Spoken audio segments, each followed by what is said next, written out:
Welcome back दोस्तों, आप सभी लोगों का स्वागत है आपके अपने चैनल स्टडी विद आर्यन पर। जैसे कि आप सभी लोगों को पता है, हम यहाँ पर एनसीईआरटी हिस्ट्री हिंदी माध्यम के छात्रों के लिए पढ़ा रहे हैं और उसमें भी जो हमारी सीरीज़ चल रही है वो एमसीक्यूज़ की सीरीज़ चल रही है, यानी कि टेस्ट सीरीज़ चल रही है, जिसमें हमारा चैप्टर क्लास 7th का अध्याय 14 चल रहा है। आज हमारा अध्याय प्रारंभ होने वाला है, उसका नाम है मुगल साम्राज्य, जो मेडाइवल हिस्ट्री यानी कि मध्यकालीन हिस्ट्री में काफ़ी इंपॉर्टेंट है। और IAS pre, UPSC IAS pre में जो क्वेश्चन पूछे गए मध्यकालीन भारत से ही ज़्यादातर पूछे जाते रहे। तो इस वीडियो को लास्ट तक देखें, लगातार हमारे साथ बने रहें, एक भी क्वेश्चन मिस ना करें, क्योंकि यही क्वेश्चंस आपके यूपीएससी आईएएस के प्री एग्ज़ाम में पूछे जाते हैं। तो देखते हैं दोस्तों अपने क्वेश्चंस की श्रृंखला को।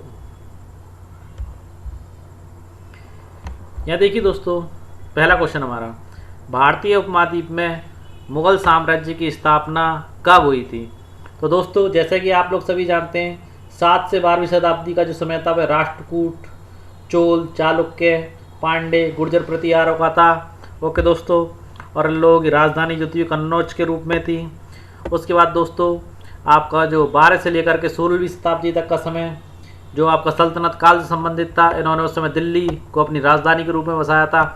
उसके बाद जो मुगल साम्राज्य की स्थापना हुई थी दोस्तों, मुगल साम्राज्य की स्थापना 16वीं शताब्दी के उत्तरार्ध से लेकर के 17वीं शताब्दी में हुई थी, यानी कि आपका ऑप्शन तीसरा यहाँ पर सही है। अगला प्रश्न देखते हैं, मुगलों के संदर्भ में निम्नलिखित कथनों में से कौन सा कथन सही है? मुगल 2 शासकों के वंशज थे। यह पिता की ओर से ईरान, इराक, वर्तमान तुर्की के शासक तैमूर लंग के वंशज थे। तो दोस्तों ऑप्शन देखते हैं, उपयुक्त कथनों में से कौन सा आ सकता है? केवल पहला, केवल दूसरा, पहला, दूसरा। तो दोस्तों यहाँ पे सभी आपके असत्य हैं, क्योंकि ये जो थे मुगलों 2 शासकों के वंशज थे और पिता की ओर से तैमूर लंग के वंशज थे। दोनों यहाँ पर आपके सही हैं। ओके दोस्तों, आगे देखते हैं। ये देखिए दोस्तों, मुगलों के विषय में आपको बता देते हैं। मुगल जो थे अफगानों की तरफ से तैमूर लंग की 4थी पीढ़ी में उमर शेख मिर्जा जी हुए थे। उनका पुत्र था बाबर। कौन था दोस्तों? बाबर था। देखिए आप बना सकते हैं एक आइडियल मैप। अफगानों की तरफ से कौन हुआ था? तैमूर। कौन? तैमूर लंग। सैफ अली खान ने अपने पुत्र का नाम भी तैमूर रखा है, तैमूर उसी के नाम से प्रेरित होकर के रखा है। इसमें कौन हुआ? उमर शेख मिर्जा जी हुए। उमर शेख मिर्जा जी का पुत्र जो था वो कौन था? बाबर। कौन था दोस्तों? बाबर। और दूसरी तरफ से चंगेज़ खान था। कौन था? चंगेज़ खान, जो कि मंगोल था। उसकी 14वीं पीढ़ी में, कौन सी पीढ़ी में? 14वीं, यानी 14th पीढ़ी में आपकी एक लड़की हुई जिसका नाम था कुतुब निगार खानम। क्या नाम था? कुतुब निगार खानम। बाबर जो था कुतुब निगार खानम का पुत्र था। अच्छे से समझ गए रहेंगे आप। और ये तैमूर लंग की 4थी पीढ़ी में उमर शेख मिर्जा हुए थे। कौन सी में हुए थे? 4थी में। ये लड़की कौन सी हुई थी? कुतुब निगार खानम जी, ये चंगेज़ खान की 14वीं पीढ़ी में थी और उमर शेख मिर्जा जी तैमूर लंग की 4थी पीढ़ी में थे। ओके दोस्तों, इस प्रकार ये 2 वंशों का मिश्रण था। अगला प्रश्न देखिए, मुगलों के संदर्भ में निम्नलिखित में से कौन सा कथन सही नहीं है? चंगेज़ खान से जुड़ी स्मृतियों सैकड़ों व्यक्तियों के नरसंहार से संबंधित थी, इसलिए मुगल अपने आप को मंगोल कहलवाना पसंद करते थे।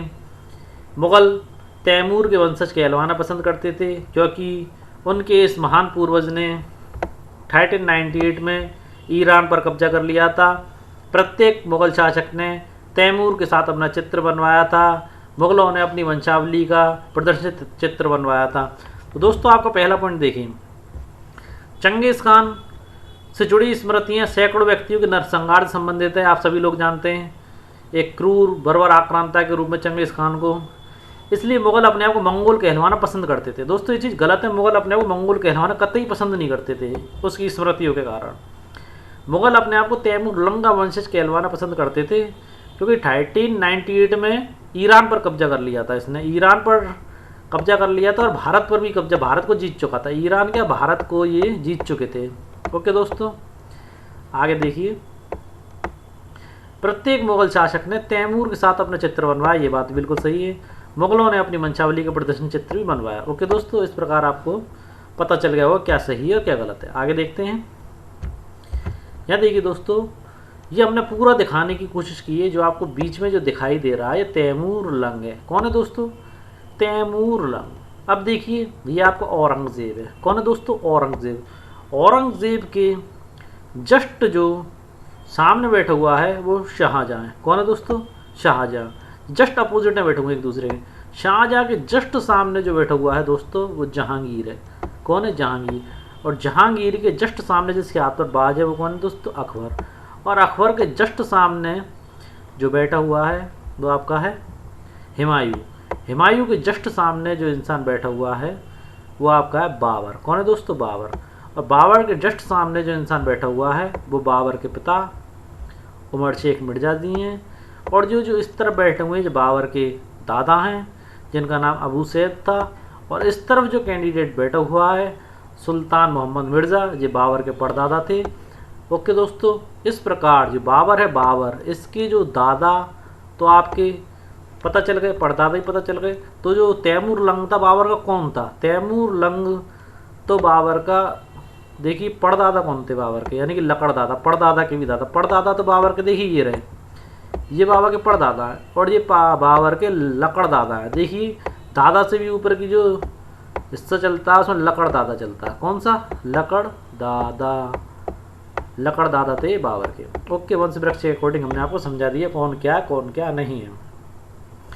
आगे देखते हैं दोस्तों।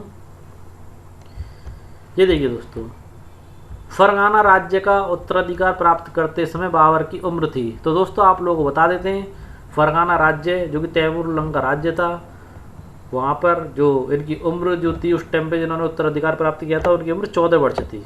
देखिए बाबर ने इब्राहिम लोदी को कौन सी युद्ध में पराजित कर भारत पर अपना साम्राज्य स्थापित किया? तो सभी जानते हैं दोस्तों, बाबर ने पानीपत के प्रथम युद्ध में इब्राहिम लोदी को पराजित किया था। ओके दोस्तों, अब देखिए इन दोनों क्वेश्चनों का वर्णन आपको व्याख्या के रूप में हम पीछे अगले नेक्स्ट पेज पर देंगे। जब तक आप आगे देखिए दोस्तों, युद्ध में बारूद की तकनीक भारत में कब लाई गई? 14वीं शताब्दी में, 15वीं शताब्दी में, 16वीं शताब्दी में, 18वीं शताब्दी में। दोस्तों युद्ध में बारूद की तकनीक 14वीं शताब्दी में लाई गई थी, बाबर के द्वारा लाई गई थी। 16वीं शताब्दी में तो बाबर ने यूज़ करी थी, उससे पहले भी 14वीं शताब्दी में इस तकनीक का प्रयोग किया जा चुका था। आगे देखते हैं इसकी व्याख्या की ओर। देखिए दोस्तों, बाबर 1526 से 1530 तक शासक रहा। ये हमने दिखा दिया, 1526 से 1530 तक शासक रहा। 1494 फरगना का उत्तराधिकार प्राप्त हुआ इसे। ठीक है दोस्तों, जो मंगोलों की दूसरी शाखा थी उज़्बेक, उसके आक्रमण के कारण इन्हें गद्दी छोड़नी पड़ी थी और अनेकों साल तक भटकने के बाद 1504 में इन्होंने काबुल विजय कर लिया, काबुल को जीत लिया। ओके दोस्तों, और 1526 में इन्होंने पानीपत के युद्ध में विजय प्राप्त करी, इब्राहिम लोदी को हरा करके स्वयं दिल्ली और आगरा को अपने कब्जे में ले लिया। ओके दोस्तों, आगे देखिए बारूद के प्रयोग के विषय में। देखिए युद्ध में प्रयोग होने वाले बारूद की तकनीक भारत में 14वीं शताब्दी में लाई गई। कब लाई गई थी? 14वीं शताब्दी में। मगर देखिए आरंभिक 16वीं शताब्दी में युद्धों में तोप और गोलाबारी की पहली बार इस्तेमाल प्रभावी ढंग से बाबर ने पानीपत के युद्ध में किया था। किसने किया था? बाबर ने 16वीं शताब्दी में पहली बार आरंभिक बार यूज़ किया था। और जो तकनीक भारत में आ गई थी वो 14वीं शताब्दी में आ गई थी। कौन सी शताब्दी में आ चुकी थी? 14वीं शताब्दी में तकनीक आ चुकी थी। यूज़ कब हुआ? 16वीं शताब्दी में। देखिए आग्नेयास्त्र के लिए इसका प्रयोग सबसे पहले गुजरात, मालवा और दक्कन जैसे प्रदेशों में हुआ। ओके दोस्तों, आगे बढ़ते हैं। यह देखिए दोस्तों, बाबर द्वारा लड़े गए युद्धों को सूची प्रथम से सूची द्वितीय में सम्मिलित कीजिए। देखिए दोस्तों, बाबर आपका लाइफ टाइम युद्ध लड़ता रहा था, इस चीज़ को आप समझ लीजिए। बाबर ने क्या करा दोस्तों, जब ये भारत में आया 1526 में, दोस्तों 1526 में आया तो आते ही इसका जो युद्ध हुआ वो आपके उस टाइम पे दिल्ली का सुल्तान था इब्राहिम लोदी से हुआ। इब्राहिम लोदी से हुआ। फिर उसके बाद भी शांत नहीं बैठा। उसके बाद जस्ट इसका जो युद्ध था दूसरा, वो हिंदू पद पातशाही के सिद्धांत पर चलने वाले शासक महाराणा सांगा के साथ हुआ। खानवा का दूसरा युद्ध 1527 में किसके साथ हुआ? महाराणा सांगा के मध्य। अब देखिए चंदेरी का युद्ध किसके साथ हुआ? चंदेरी का युद्ध महाराणा जब पराजित हो गए, यहाँ से महाराणा को इस युद्ध क्षेत्र से बाहर निकाल करके ले जाया गया। उसके बाद महाराणा सांगा के ही सेनापतियों द्वारा उन्हें जहर दे करके उनकी हत्या कर दी गई, क्योंकि उन्हें लगता था महाराणा सांगा उन्हें दोबारा युद्ध में ले जा करके मरवा देंगे। ये राजपूतों का जब इतिहास पढ़ाएंगे, जब पूरे डिस्क्रिप्शन से आपको महाराणा सांगा के विषय में बताएंगे। एक महत्वपूर्ण योद्धा थे महाराणा सांगा। ओके दोस्तों, तो इन्हीं का एक सरदार था मेदिनी राय। किसका सरदार था? महाराणा सांगा का सरदार मेदिनी राय। तो मेदिनी राय ने बाकी के राजपूतों को संगठित करके युद्ध लड़ा। कहाँ लड़ा गया? वो चंदेरी में लड़ा गया। चंदेरी, तो वो चंदेरी का युद्ध कहलाता है। जस्ट एक साल पीछे 1528 में बाबर और मेदिनी राय के मध्य युद्ध हुआ जिसमें बाबर की विजय हुई। सारे युद्धों में बाबर जीता था। अफगान वाले इसमें मतलब बाबर और इब्राहिम लोदी वाले में भी बाबर जीता, बाबर और राणा सांगा वाले में भी बाबर जीता, बाबर और मेदिनी राय वाले में भी बाबर जीता। अब देखिए घाघरा का युद्ध, देखिए लगातार युद्ध लड़ रहा था 1526, 1527, 1528, 1529। 1529 में बाबर और अफगानों के मध्य युद्ध हुआ और जिसका जो अफगानों की सेना का नेतृत्व संभाल रखा था महमूद लोदीन ने संभाल रखा था। इस युद्ध में भी बाबर की विजय हुई। दोस्तों देखिए लगातार युद्ध लड़ता था ये 1526, 1527, 1528 और 1529 और जस्ट 1530 में बाबर की मृत्यु हो गई। कब मृत्यु हुई बाबर की? 1530 में। इसके पीछे कारण बताया जाता है वो हम आप लोगों को जब राजपूत वंश पढ़ाएंगे, जब पढ़ाएंगे डीपली अच्छे से। आज क्वेश्चनों की संख्या ज़्यादा है, इसको हम राजपूत काल में अच्छे से डिस्क्राइब करेंगे कि इसकी वजह का कारण हिंदू धर्म के अकॉर्डिंग क्या माना जाता है। आगे देखिए इसका ऑप्शन, देखिए इसका ऑप्शन आपका रहा पहले का चौथा, दूसरे का तीसरा और आपका तीसरे का दूसरा और चौथे का पहला, यानी कि आपका ए ऑप्शन सही है। आगे बढ़ते हैं। यहाँ देखिए हुमायूं द्वारा लड़े गए युद्धों को सूची प्रथम से सूची द्वितीय से सम्मिलित कीजिए। देखिए हुमायूं का जो चौसा का युद्ध हुआ 1539 में किससे हुआ? शेर खान यानी कि शेरशाह सूरी से हुआ, जिसमें हुमायूं तो विजित हुआ, हुमायूं जीता और शेर खान पराजित हो गया, यानी कि जस्ट सामने इसका ऑप्शन सही है। दूसरा कन्नौज के बिलीग्राम का युद्ध 1540 में हुआ, इसमें हुमायूं पराजित हुआ और शेर खान विजय प्राप्त कर गया और हिंदुस्तान का शासक बन गया और उसने हिंदुस्तान का सुल्तान अपने आप को घोषित कर दिया और शेर खान से अपना नाम बदलकर शेर शाह सूरी नाम रख दिया। ग्रांड ट्रंक रोड का निर्माता भी शेर शाह सूरी था। देखिए मच्छीवाड़ा सरिंद का युद्ध, जैसे बाबर ने हिंदुस्तान में स्वयं अपनी दोबारा से अपनी सत्ता स्थापित कर ली थी नहीं हुमायूं ने, तो वो युद्ध हुमायूं और शेरशाह सूरी के वंशजों के मध्य लड़ा गया था। ओके दोस्तों, इस ऑप्शन का आंसर क्या है आपका? सी है, पहले का पहला, दूसरे का दूसरा, तीसरे का तीसरा, यानी कि सी ऑप्शन आपका यहाँ पर सही है। आगे देखते हैं। देखिए ये वो जगह है, लाइब्रेरी कहा जाता है इसको, जिसमें आपका हुमायूं पैर फिसलने के कारण गिरकर मर गया। इसके विषय में एक महोदय थे लैनपुल, उन्होंने कहा कि हुमायूं जिंदगी भर लड़खड़ाता रहा और लड़खड़ाते हुए उसकी मृत्यु हो गई, क्योंकि ऐसा बताया जाता है कि हुमायूं जो था वो अफीम का नशा करता था और शेरशाह सूरी के बारे में उसे पहली बाबर द्वारा सचेत किया गया था कि हो सकता है भविष्य में ये बालक तुम्हारे लिए खतरा बने, क्योंकि प्रारंभ में शेरशाह सूरी इनकी सेना में ही एक सिपाही हुआ करता था। ओके दोस्तों, अब देखिए बाबर के युद्ध आपको पता ही चल गए। हुमायूं को शासनकाल पहले 1503 से 1540 तक रहा। 1540 में कन्नौज के युद्ध में हार गए थे, बेलीग्राम के युद्ध में। फिर देखिए 1555 से 1556 तक फिर ये शासनभार इन्होंने संभाल लिया। हुमायूं ने शेरशाह सूरी से पराजित हो ईरान के सफाविद शाह की मदद ली थी। किसकी मदद ली थी? ईरान के सफाविद शाह की। इंपॉर्टेंट चीज़ है, ये पॉइंट आपको कोचिंग शो में नहीं मिलेंगे। एनसीईआरटी बुक्स आपको ये महत्वपूर्ण पॉइंट दिलाती है, बताती है, क्योंकि आजकल पेपर जो है रफ एंड टफ हो गया है। आगे देखिए दोस्तों, यहाँ देखिए अकबर के 1556 से लेकर 1570 के संघर्षों के संबंध में निम्नलिखित में से कौन सा कथन सही नहीं है? पहला, इस बीच अकबर अपने संरक्षक बैरम खां और धाय मां मेहमनगा जैसे घरेलू कर्मचारियों से मुक्त हो गया। दूसरा, अकबर ने इस समय सूरी और अन्य अफगानों एवं निकटवर्ती राज्यों मालवा और गोंडवाना तथा अपने सौतेले भाई मिर्जा हाकिम और उज़्बेकों को दबाने के लिए सैन्य अभियान चलाए। तीसरा ऑप्शन, 1568 में सिसोदिया की राजधानी चित्तौड़ पर कब्जा कर लिया। 1570 में रणथंभौर पर कब्जा कर लिया। तो दोस्तों ये पूछ रहा कौन सा गलत है? तो दोस्तों देखिए, इस बीच अकबर अपने संरक्षक बैरम खां से भी मुक्त हो गया और महामनगा से भी मुक्त हो गया, जिन्होंने पेटीकोट प्रथा या पेटीकोट कानून चलाया हुआ था। यानी कि आपको पहला पॉइंट पूरा सही है। अकबर ने इस समय सूरी और अन्य अफगान शासकों, निकटवर्ती राज्यों मालवा, गोंडावन और अपने सौतेले भाई मिर्जा हाकिम और उज़्बेकों को दबाने के लिए सैन्य अभियान चलाया। ये बात भी आपकी बिल्कुल सही है। देखिए 1568 में सिसोदिया यानी कि महाराणा प्रताप वाले महाराणाओं वाला जो क्षेत्र था, यानी कि इन्होंने सिसोदिया की राजधानी चित्तौड़ पर कब्जा कर लिया। बिल्कुल जीत गए थे चित्तौड़गढ़ को ये। 1570 में रणथंभौर पर कब्जा कर लिया। 1570 नहीं था दोस्तों, वो 1569 था। कौन सा था? 1569 में इन्होंने चित्तौड़गढ़ को, रणथंभौर को जीता था। ओके दोस्तों, यानी कि आपका ये वाला पॉइंट गलत है। आगे देखते हैं। अकबर ने 1570 और 1585 कि सैनिक अभियानों के संबंध में निम्नलिखित में से कौन सा कथन सही नहीं है। इस समय गुजरात के विरुद्ध अभियान शुरू हुआ। इसके पश्चात उसने पूर्व में बिहार, बंगाल और उड़ीसा में अभियान चलाया। तो दोस्तों आपके दोनों ही सही हैं, पहला और दूसरा। आगे बढ़ते हैं। यहाँ देखिए दोस्तों, सन 1585 से लेकर के 1605 तक अकबर के साम्राज्य विस्तार के संबंध में निम्नलिखित कथनों पर विचार कीजिए। पहला, इस समय उत्तर पश्चिम में अभियान चलाया गया। ये बात सही है दोस्तों। अब देखिए सफ़ाविदों को हराकर कांधार पर कब्जा कर लिया। ये सफ़ाविद वही थे, सफ़ाविद शाह जिन्होंने किसी टाइम पर हुमायूं की मदद की थी। सफ़ाविदों को हराकर कांधार पर कब्जा कर लिया और कश्मीर को भी जोड़ लिया। ये बात भी बिल्कुल सही है।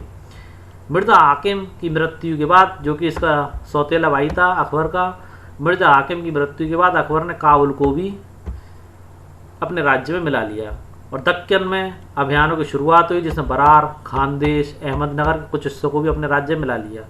यानी कि ये बात भी सही है। अंतिम वर्षों में अकबर की सत्ता राजकुमार सलीम के विद्रोह के कारण लड़खड़ाई। बिल्कुल सही बात है। अनारकली के चक्करों में विद्रोह हुआ था, ये सभी लोग जानते हैं। उस समय सलीम के विद्रोह के कारण नहीं सत्ता लड़खड़ाई थी। यही सलीम आगे चलकर सम्राट जहांगीर कहलाए। ओके दोस्तों, यानी कि विविध कथनों में से कौन से सत्य हैं? तो सारे ही सत्य हैं दोस्तों। ओके दोस्तों, आपको बताया जा चुका है। देखिए आगे बढ़ते हैं। यहाँ देखिए दोस्तों, सम्राट जहांगीर के संबंध में निम्नलिखित कथनों पर विचार कीजिए। सम्राट जहांगीर के शासनकाल के विषय में पूछ रहा है। इनका शासनकाल 1605 से लेकर 1627 तक रहा। इन्होंने अकबर के सैन्य अभियानों को आगे बढ़ाया, बिल्कुल आगे बढ़ाया था। इनके शासनकाल में सिसोदिया यानी कि महाराणा प्रताप के पुत्र महाराणा अमर सिंह ने मुगलों की सेवा स्वीकार कर ली थी, परंतु उस संधि में इन्होंने ये कहा था कि चित्तौड़गढ़ का जो दुर्ग है उसका निर्माण कभी भी महाराणा चित्तौड़ नहीं करवाएंगे। और अमर सिंह की तरफ से शर्त रखी गई थी कि मेवाड़ के महाराणा कभी भी मुगलों के साथ अपनी लड़कियों का या अपनी कन्याओं का विवाह करने के लिए बाध्य नहीं होंगे। ऐसी शर्तें थी। इस टाइम पे हम मेवाड़ का इतिहास पढ़ेंगे जब आपको ये सारी शर्तें बताएंगे। देखिए, जहांगीर के शासन में राजकुमार शाहजहां, जो बाद में सम्राट कहलाया, ने विद्रोह किया था। बिल्कुल सही बात है, शाहजहां ने विद्रोह किया था इनके समय पर। नूरजहां ने शाहजहां को फांसी पर धकेलने के प्रयास किए, जो असफल रहे। बिल्कुल सही बात है, यानी कि उपयुक्त में से असत्य सारे के सारे सत्य हैं। खुर्रम किसका बेटा था? तो दोस्तों आप डायरेक्ट जानते हैं, खुर्रम जो था शाहजहां, राजकुमार शाहजहां का नाम था। तो ये किसके बेटे थे? आप समझ ही सकते हैं किसके बेटे रहे होंगे। ये आपके खुर्रम किसका बेटा था? शाहजहां, आपका खुर्रम बाबर का, हुमायूं का, हाकिम मिर्ज़ा का। तो दोस्तों खुर्रम जो जहांगीर जी के बेटे थे। किसके बेटे थे? जहांगीर जी के। यहाँ ऑप्शन में नहीं दिया गया है। खुर्रम आपके जहांगीर जी के बेटे थे। ठीक है दोस्तों, किसके बेटे थे? जहांगीर जी के बेटे थे खुर्रम। ओके, और खुर्रम जो इनके बेटे थे वो शाहजहां ही थे। ओके, शाहजहां के किस पुत्र ने सत्ता के लिए अपने भाइयों की हत्या की थी? देखिए दोस्तों, शाहजहां का एक पुत्र था जिसने सत्ता के लिए अपने ही भाइयों की हत्या कर दी थी। उसका नाम था औरंगजेब, जिसे आप सभी लोग जानते हैं, कट्टर मुस्लिम जो था। इसने अपने ही भाई, बड़ा भाई था दारा शिकोह, उसकी भी हत्या कर दी। अपने दूसरे भाई शुजा की भी हत्या कर दी, मुराद की भी हत्या कर दी। किसके चक्कर में? मात्र सत्ता के चक्कर में। सत्ता में कोई भाई होता है ना बहन होती है, इसलिए सत्ता से हमेशा इंसान को दूर रहना चाहिए। पॉलिटिक्स बहुत ही गंदी होती है दोस्तों। आगे व्याख्या करेंगे इन प्रश्नों की। देखिए, राजकुमार खुर्रम बाद में सम्राट शाहजहां बना। ओके दोस्तों, इनका शासनकाल 1605 से 1627 तक रहा।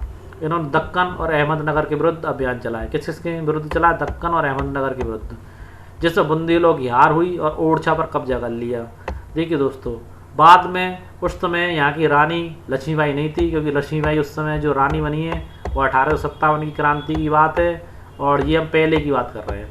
और ओरछा की रानी बाद में थी 1857 में। उससे पहले ही दक्कन और अहमदनगर के विरुद्ध अभियान चलाया, जिससे बुंदेलों की हार हुई और ओरछा पर कब्जा कर लिया था। उत्तर पश्चिम में बल्ख पर कब्जा करने के लिए उज्बेकों के विरुद्ध अभियान हुआ, जो असफल रहा। परिणाम स्वरूप कांधार सफाविदों के हाथ में चला गया। 1632 में अंततः अहमदनगर को मुगलों के राज्य में मिला लिया गया और बीजापुरा की सेनाओं ने सुलह के लिए आवेदन कर दिया। ओके दोस्तों, आगे देखते हैं। शाहजहां के जो पुत्र थे औरंगजेब, दारा शिकोह, जो सत्ता संघर्ष हुआ था उस विषय में देखिए। 1657 और 58 में शाहजहाँ के पुत्रों के बीच उत्तराधिकार को लेकर के झगड़ा शुरू हो गया। इसमें औरंगजेब की विजय हुई। दारा शिकोह और उसके 3 भाइयों को मौत की घाट उतार दिया गया। कहाँ उतारा था? ग्वालियर के किले में। शाहजहाँ को उसकी बाकी ज़िंदगी के लिए आगरा में कैद कर दिया गया, जस्ट आगरा के किले में, जस्ट ताजमहल के सामने। ओके दोस्तों, आगे देखते हैं। सम्राट जहांगीर के संबंध में निम्नलिखित कथनों पर विचार कीजिए। इनका शासनकाल 1605 से 1627 तक रहा। इन्होंने अकबर के सैन्य अभियानों को आगे बढ़ाया। देखिए दोस्तों, ये प्रश्न हम सॉल्व कर चुके हैं, दोबारा लग गए यहाँ पर। आगे बढ़ते हैं। यहाँ देखिए, औरंगजेब द्वारा किए गए सैनिक अभियानों के संदर्भ में निम्नलिखित कथनों पर विचार कीजिए। देखिए, औरंगजेब के सैनिक अभियानों के विषय में पूछ रहा है। 1663 में उत्तर पूर्व में अहोमों की पराजय हुई। दोस्तों, औरंगजेब द्वारा अहोमों को हरा दिया गया, परंतु 1680 में अहोमों ने दोबारा विद्रोह प्रारंभ कर दिया। उसके बाद उत्तर पश्चिम में यूसुफजई, ये पठान लोग थे, ये एक कबीला यूसुफजइयों का। ओके दोस्तों, यानी मुसलमान और पठान कौम ऐसी थी, पठान कौम में यूसुफजई, जिनका इनसे विरोध रहा था। ओके दोस्तों, और सिखों के विरुद्ध अभियानों को सफलता नहीं मिली। ओके दोस्तों, इन दोनों सिखों के विरुद्ध और पठान यूसुफजइयों के विरुद्ध भी इनके अभियानों को औरंगजेब को कभी सफलता नहीं मिली। ओके दोस्तों, ये पठानों से तो कोई वैसे भी नहीं जीत सकता। अमेरिका जो बरसों से आपका अफगानिस्तान साइड में पड़ा हुआ था, फिर भी आज तालिबान को हरा नहीं पाया है। ये लोग तो पीढ़ी दर पीढ़ी युद्ध लड़ते ही रहते हैं और इंसान को कभी ना कभी तो हारना पड़ता ही है। उसी प्रकार आप भारत में देख लीजिए, भारत में महमूद गजनवी लगातार आक्रमण करता रहा और एक दिन ऐसा आता है जब इंसान कमज़ोर अवस्था में आता है तो उसे हारना ही पड़ता है। तो ये पठानों की तो स्ट्रेटजी रही है कि लगातार युद्ध करना। एक बार वो जिस युद्ध ले लेते हैं तो पीढ़ी दर पीढ़ी वो लड़ते ही रहते हैं, उन्हें कोई और मतलब ही नहीं होता। न पढ़ाई होती है, न लिखाई होती है, सिर्फ युद्ध का मतलब होता है कि जो जाति जो हैं ये लड़ने वाली जातियाँ हैं। आगे देखिए, शिवाजी के विरुद्ध सैनिक अभियान किए, दक्कन, बीजापुर, गोलाकुंडा के लिए अभियान किए, ये बिल्कुल बात सही है। औरंगजेब ने जो शिवाजी के विरुद्ध अभियान किए, उन अभियानों की एक खासियत थी, इन्होंने शिवाजी की बेइज्जती कर दी थी। नहीं तो शिवाजी इनके आगे झुकने को तैयार थे। जिस तरीके से आपके मेवाड़ के महाराणा अमर सिंह जी झुके थे, परंतु सम्मान का कोई भूखा होता है, या औरंगजेब द्वारा इनकी बेइज्जती कर दी गई थी, इसलिए इन्होंने अपना स्वतंत्र राज्य स्थापित कर लिया था। कोई इंसान झुके और उसे आप सम्मान दें जब तो बात ठीक है, परंतु उसकी बेइज्जती करें तो वहाँ बात बिगड़ जाती है। ओके दोस्तों, 1698 में दक्कन में मराठों के विरुद्ध अभियानों का प्रबंध स्वयं औरंगजेब ने किया। किसने किया था? शिवाजी के विरुद्ध अभियानों का नेतृत्व किसने किया था? 1698 में औरंगजेब ने। ओके दोस्तों, आगे देखिए, औरंगजेब के किस पुत्र ने औरंगजेब के विरुद्ध विद्रोह किया जिसमें उसे मराठों और दक्कन की सल्तनत का सहयोग मिला? तो ये आपका पुत्र था अकबर। ओके दोस्तों, अकबर ने विद्रोह किया था परंतु पराजित हुआ। मुगलों की उत्तराधिकार परंपरा के संदर्भ में निम्नलिखित कथनों पर विचार कीजिए। देखिए, मुगल ज्येष्ठ अधिकार के नियम पर विश्वास रखते थे, जब तो बड़ा पुत्र शासक बनता था, एवं जिससे बड़ा पुत्र पिता के राज्य का उत्तराधिकारी होगा। ये चीज़ इनके अंदर कहाँ से आई? ये चीज़ इनके अंदर वहाँ से ही जब इनके मुगल राजपूत विवाह स्थापित होना प्रारंभ हो गए। क्योंकि देखिए, जो शहजादा जो जहांगीर थे वो आपके जोधाबाई जी के पुत्र थे। वैसे उनका नाम जोधाबाई नहीं था, उनका नाम था हरुक्का बाई, जो प्रथम इतिहास में जोधाबाई के नाम से जिन्हें जाना जाता है वो वास्तविकता में हरुक्का बाई थी। हरुक्का बाई जी का पुत्र आपका जहांगीर था। तो हिंदू संस्कारों में या हिंदू लॉ में आज भी यह ज्येष्ठ अधिकार का नियम माना जाता है, जबकि मुस्लिम लॉ में ज्येष्ठ अधिकार का नियम नहीं होता। अब इनके कॉम्बो हो गया था हिंदू मुस्लिम का। तो देखिए, मुस्लिमों में क्या नियम था? उत्तराधिकार में सहदयात, यानी कि जितने ही पुत्र होते थे संपत्ति को बराबर बांटा जाता था। यही तैमूर के समय में हुआ था, और हुमायूं ने भी अपने पिता बाबर की बात को मान करके अपनी संपत्ति को 4 भाइयों में बराबर हिस्सों में बांट भी दिया था। ओके दोस्तों, तो दोनों ही यहाँ पर नियम इनके चल रहे थे। आगे बढ़ते हैं। ये देखिए दोस्तों, प्रारंभ में शिवाजी को कैद करके आगरा स्थित मुगल खाने में रखा गया, हमने आपको बता दिया। जहाँ औरंगजेब द्वारा की गई बेइज्जती से नाराज होकर शिवाजी मुगल कैद से भाग गए और अपने आप को स्वतंत्र शासक घोषित कर मुगलों के विरुद्ध विद्रोह कर दिया। ओके दोस्तों, अकबर जो औरंगजेब का पुत्र था से पराजित होकर सफाविद ईरान भाग गया। आपको पता है सफाविद ईरान में कौन भी भागा था? आपका हुमायूं भी सफाविद ईरान में ही गया था। और दक्कन के शासकों के विरुद्ध औरंगजेब ने सेनाएं भेजी। जब दक्कन के शासकों ने उसके पुत्र अकबर की मदद की थी तो उसने दक्कन के शासकों के विरुद्ध अपनी सेनाएं भेजी और उन्हें पराजित किया। तो देखिए, 1685 में बीजापुर को जीत लिया औरंगजेब ने, 1687 में गोलकुंडा को औरंगजेब ने जीत लिया और अपने शासन में मिला लिया। आगे देखते हैं दोस्तों, यहाँ देखिए, मुगल शासकों के अन्य शासकों के साथ संबंधों के संदर्भ में निम्नलिखित कथनों पर विचार कीजिए। देखिए, राजपूतों ने मुगल घराने में अपनी पुत्रियों के विवाह करके उच्च पद प्राप्त किए, परंतु कईयों ने विरोध किया। बिल्कुल सही बात है, अभी थोड़ी देर पहले हमने आपको बताई थी। मेवाड़ के सिसोदिया यानी कि महाराणाओं ने लंबे समय तक मुगलों का विरोध किया, परंतु पराजित होने पर भी जब मुगलों ने उनके साथ सम्मानीय व्यवहार किया और उन्हें उनकी जागीर वतन जागीर यानी कि वतन की जागीर मान करके, उनका वतन मान करके के रूप में उन्हें वापस कर दी थी। तो दोस्तों आपके दोनों ही पॉइंट सही हैं, पहला व दूसरा। देखिए, मुगल प्रशासन में प्रचलित मनसबदार के संबंध में कौन सा कथन गलत है? इसका प्रयोग उन व्यक्तियों के लिए होता था जिन्हें कोई मनसब यानी कोई सरकारी हैसियत अथवा पद मिलता था। पॉइंट बिल्कुल सही है। यह मुगलों द्वारा चलाई गई श्रेणियाँ थीं जिसके जरिए पद, वेतन, सैन्य उत्तराधिकार निर्धारित की जाते। बिल्कुल सही। जो सैन्य उत्तरदायित्व मनसबदारों को सौंपे जाते थे, उन्हीं के अनुसार उन्हें हाथी सवार रखने पड़ते थे। बिल्कुल गलत बात है। जो सैन्य उत्तरदायित्व मनसबदारों को सौंपे जाते थे, उनके अनुसार उन्हें घोड़े रखने पड़ते थे, और उन घोड़ों को देखिए दोस्तों, आपका ये वाला पॉइंट गलत है। देखिए, मनसबदार अपने घोड़ों को दगवाते थे। बिल्कुल सही बात है। उन घोड़ों जो रखे जाते थे, घोड़ों को दगवाना पड़ता था शाही मोहर से। ओके दोस्तों, जो राजपूत और मुगल संधि हुई थी महाराणाओं के बीच में, उसमें ये कहा गया था कि महाराणा मेवाड़ अपने 1000 घोड़े मुगल सेना में भेजेगा। सैनिकों का पंजीकरण करवाते थे। इन कार्यवाहियों के बाद ही उन्हें सैनिकों को देने के लिए धन मिलता था। ओके दोस्तों, सैनिकों को देने के लिए वेतन भी इस कार्रवाई के बाद ही मिलता था। आगे देखिए, मनसबदारों की वेतन व्यवस्था के संदर्भ में निम्नलिखित कथनों पर विचार कीजिए। मनसबदार अपना वेतन राजस्व एकत्रित करने वाली भूमि के रूप में पाते थे, जिन्हें जागीर कहते थे। बिल्कुल सही बात है। मनसबदार इक्तदारों की तरह ही अपनी जागीर पर आश्रित रहते। दोस्तों, इक्तदार सल्तनत काल में होते थे और उस टाइम पे इक्तदारों को खुद ही वसूली करनी पड़ती थी कर की, और फिर बांटना पड़ता था। परंतु यहाँ ऐसा नहीं था, इनके पास काफ़ी नौकर चाकर रहते थे, वसूली करके लाते थे। ओके दोस्तों, और एवं उन पर प्रशासन करते थे। देखिए, प्रशासन का कार्य मनसबदारों को नहीं होता था। ओके दोस्तों, जबकि इक्तदार प्रशासन करते थे उस पूरे क्षेत्र पर। यानी कि जो आपका पहला ऑप्शन सही है और दूसरा गलत है। सत्य है, ओनली पहला सत्य है।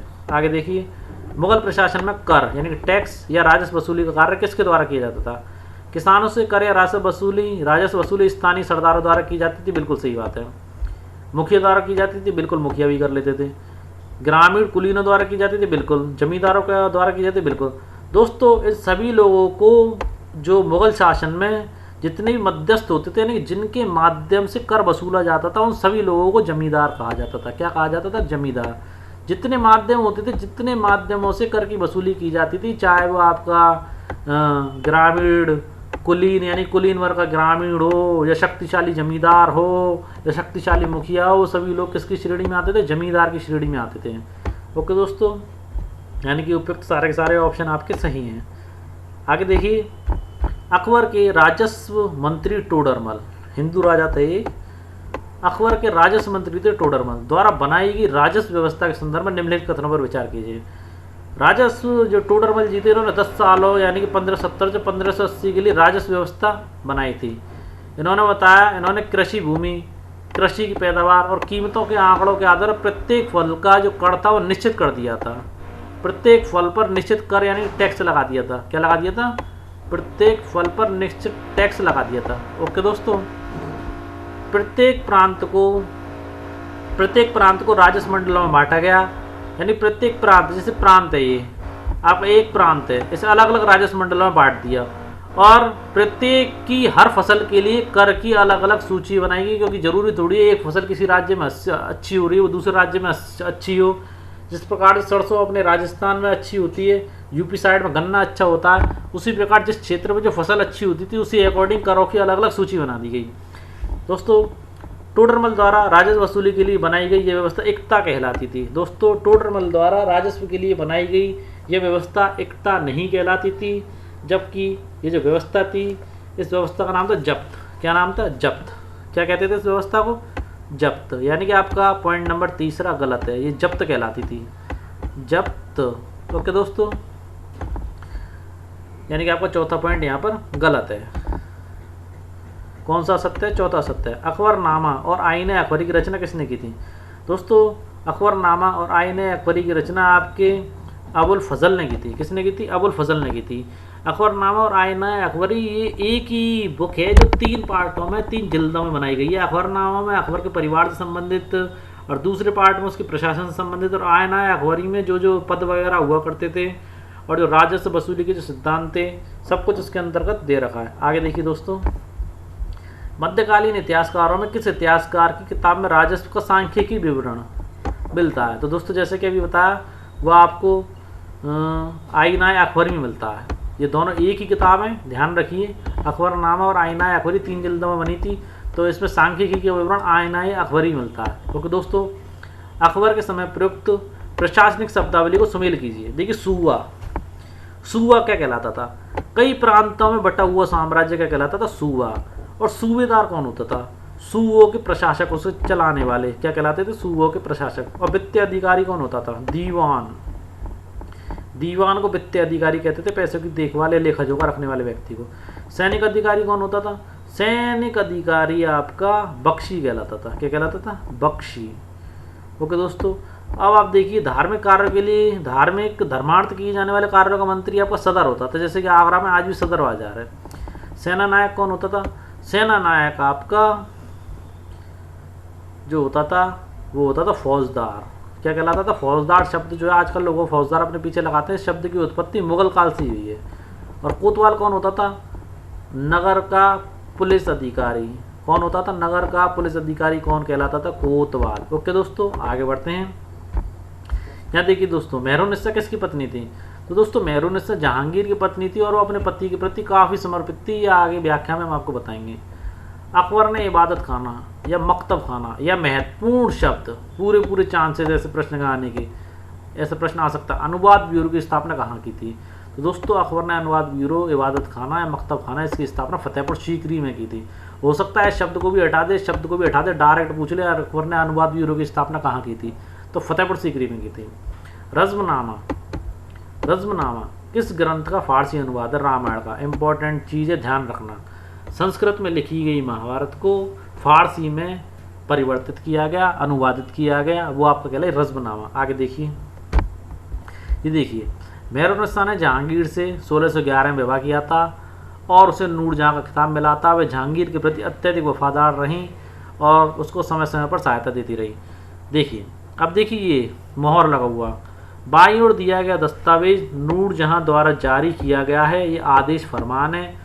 चौकोर मोहर, इसमें जो लगी चौकोर मोहर है ना, चौकोर मोहर आप लोगों को दिख रही है, ये क्या बताती है? देखिए उदात और महान महारानी नूरजहां पादशाह बेगम का आदेश, ये वो कहती है। और जो गोल मोहर है, गोल मोहर क्या कहती है? गोल मोहर लगी हुई है, इसका मतलब जान लीजिए।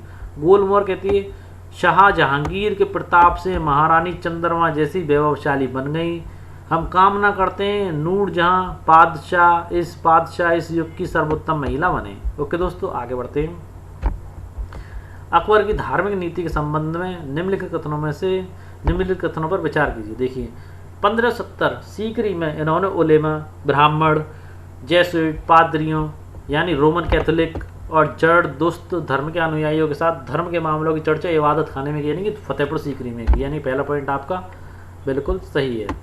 अकबर की रुचि विभिन्न व्यक्तियों के धर्मों और रीति रिवाजों में थी। वो सभी धर्मों के बारे में जानना चाहता था, इसलिए वो सभी धर्मों के साधु सन्यासियों से विचार विमर्श करता था। देखिए, और इस विचार विमर्श से अकबर को क्या समझ में आया? इस विचार विमर्श से अकबर की समझ बनी, जो विद्वान, कोई भी धर्म का विद्वान हो, हिंदू मुस्लिम सिख किसी भी धर्म का विद्वान हो, धार्मिक रीति और मतांध पर बल देता है, वो अक्सर कट्टर होते हैं, चाहे वो मुस्लिम हो, चाहे हिंदू हो, चाहे ईसाई हो, चाहे कोई भी हो। कट्टर लोगों की शिक्षाएं प्रजा के बीच विभाजन करती हैं, वे बांटने का काम करती हैं, असामंजस्य पैदा करती हैं। ये अनुभव अकबर को सलह कुल या सर्वत्र शांति के विचार की ओर ले गए। ओके दोस्तों, किसकी ओर ले गए? सर्वत्र शांति के विचार की ओर। यानी कि आपके उपरोक्त सभी विकल्प कौन से सत्य है? तीनों सत्य हैं आपके, पहला भी, दूसरा भी, तीसरा भी। ओके दोस्तों, यह भी सत्य है आपका, यह भी सत्य है और यह भी सत्य है। आगे बढ़ते हैं। यहाँ देखिए राजा और रानियाँ। अब देखिए जिस समय पर भारत में मुगल साम्राज्य का प्रसार था या फैला हुआ था, उसी समय बाहरी क्षेत्रों में यानी कि ऑल ओवर दी वर्ल्ड में कुछ इतने ही बड़े साम्राज्य या इतने ही बड़े शासक राज्य किया करते थे। इसमें सबसे पहले जो लिया गया है वो ऑटोमन तुर्की जहाँ पर आज एक नाटक चल रहा है अर्तुगरुल गाजी, जो काफ़ी महत्वपूर्ण है, वो इसी समय का था। और देखिए ऑटोमन तुर्की, समय इसका 1520 से 1566 थी। उपाधि इन्हें अल कानूनी की उपाधि दी गई क्योंकि इन्होंने विधि यानी बहुत सारी कानून की विधियाँ बनाई थी और बहुत तगड़ा साम्राज्य इनका फैला हुआ था। दूसरा देखिए एलिजाबेथ की एक महिला थी इंग्लैंड की, जो क्वीन थी 1558 से 1603 में। शाह अब्बास भी हुए, जो सफाविद शासक शाह अब्बास, जिसका शासनकाल 1588 से 1629 तक फैला हुआ था। और जार ईवान चतुर्थ बेसिलिएविच 1530 से 1584 तक, इन्हें ईवान द टेरिबल के नाम से जाना जाता था। देखिए दोस्तों, जो आपके ऑटोमन तुर्की हुए, सुलेमान देखिए, यहाँ देखिए इनका साम्राज्य काफ़ी दूर तक फैला हुआ था। ऑटोमन राज्य का विस्तार यूरोप की ओर हुआ, हंगरी को अपने राज्य के साथ मिला लिया, ऑस्ट्रेलिया को घेर लिया, इनकी फौजों ने बगदाद और ईरान को भी हथिया लिया। मोरक्को तक उत्तरी अफ्रीका का ही बहुत बड़ा हिस्सा ऑटोमन सत्ता को मानता था। सुलेमान ने ऑटोमन नौसेना को पुनर्गठित किया। पूरी भूमध्य सागर के इलाके पर इस नौसेना के प्रभुत्व की वजह से स्पेन के साथ उनकी प्रतिस्पर्धा हुई। अरब सागर में इस नौसेना ने पुर्तगालियों को चुनौती दी। ठीक है दोस्तों, और जो सुल्तान जो सुलेमान थे, अल कानूनी विधि निर्माता का खिताब दिया गया। उनके शासनकाल में बहुत बड़ी संख्या में कानून होने थे, हम आपको बता ही चुके। बाकी शासकों के बारे में हमने आपको बता दिया, राजा और रानी के बारे में। ये अन्यंत्र है, यानी कि भारत के अलावा उस समय पर बाहर क्या क्या हुआ था। तो दोस्तों, इस प्रकार हमने आज आपका चौथा अध्याय पूरा कर दिया है क्लास 7 NCERT हिस्ट्री का। अगर आपको हमारे द्वारा दी गई जानकारी अच्छी लगी तो लाइक करें, सब्सक्राइब करें, ज़्यादा से ज़्यादा लोगों को जोड़ें, जिससे हिंदी माध्यम के छात्रों को कंटेंट आसानी से उपलब्ध हो सके, और उन लोगों तक शेयर करें जो UPSC की तैयारी कर रहा है। उन लोगों तक इस कंटेंट को शेयर करें जिससे हिंदी माध्यम में उन्हें अच्छी जानकारी उपलब्ध हो सके। धन्यवाद दोस्तों, कल फिर मिलते हैं अपनी नई वीडियो के साथ। जय हिंद दोस्तों।